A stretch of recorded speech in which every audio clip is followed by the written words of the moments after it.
Doctor Atul Kherde यांचा पशुपालकांच्या वतीनं सत्कार. नांदगाव खंडेश्वर प्रतिनिधी सागर सव्वालाखे. नांदगाव खंडेश्वर येथील पशुवैद्यकीय दवाखान्यातील सहाय्यक आयुक्त पशुसंवर्धन अधिकारी डॉक्टर अतुल जनार्दनराव खेरडे हे येत्या 31 मार्चला सेवानिवृत्त होत आहे. याचेच औचित्य साधून नांदगाव खंडेश्वर येथील पशुपालकांनी डॉक्टर अतुल खेरडे यांचा शाल, श्रीफळ व पुष्पगुच्छ देऊन सत्कार केला.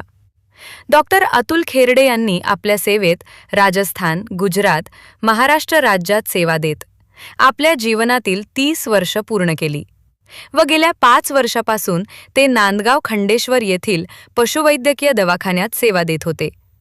मनमिळावू स्वभाव व आपल्या सेवेत तत्पर राहणारे डॉक्टर अतुल खेरडे येत्या 31 मार्चला सेवानिवृत्त होत आहे. यामुळे नांदगाव शहरातील पशुपालकांनी त्यांचा सत्कार केला. सत्कारावेळी वृक्षप्रेमी गोपाल शर्मा, पशुपालक धर्मेंद्र जैन, पवन जैन, ज्ञानेश्वर कळंबे, पंकज पवार, डॉक्टर सचिन भडके, अनिल ठौरे, नाझिम खा पठाण, विनोद गायकवाड, वसंत राठोड, भूषण जैन, सम्यक जैन, पत्रकार सागर सव्वालाखे उपस्थित होते. मी डॉक्टर अतुल खेरडे, सहाय्यक आयुक्त पशुसंवर्धन व दुग्ध व्यवसाय इथे नांदगाव खंडेश्वर येथे मी कार्यरत आहे आणि येणाऱ्या 30 किंवा तुम्ही 31 म्हणू शकता, 31 मार्चला मी सेवानिवृत्त होत आहे नियत वयोमानानुसार. आणि यापूर्वी मी इथे पशुवैद्यकीय अधिकारी म्हणून कार्यरत होतो आणि आता इथे प्रमोशनवरती इथे जॉईन झालो आणि याच महिन्यामध्ये माझी सेवानिवृत्ती आहे. यापूर्वी मी बऱ्याच ठिकाणी कार्यरत होतो, सेवा दिलेली आहे आणि सुरुवातीच्या काळामध्ये मी गुजरातमध्ये,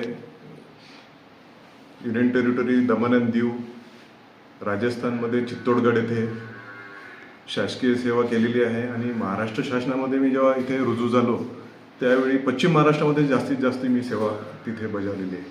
त्यामध्ये सोलापूर जिल्हा, कोल्हापूर जिल्हा इथे काम केलेलं आहे. तर माझा असा प्रदीर्घ अनुभव झाला आणि मला प्रत्येक ठिकाणी पशुपालकांनी भरपूर प्रेम दिलं आहे. पशूंची मी माझ्या परीने सेवा करण्याचा प्रयत्न केलेला आहे.